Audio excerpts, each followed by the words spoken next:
So here is how to edit with PDF.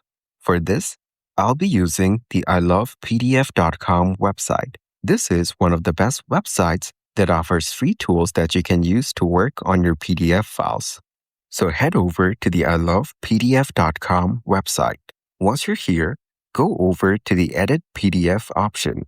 After that, you'll be redirected to this page, and you'll be able to view all of these options. Click on Edit PDF. Then click on Select PDF File, or you can just drag and drop your PDF file onto this page, which will then load up your PDF just like this.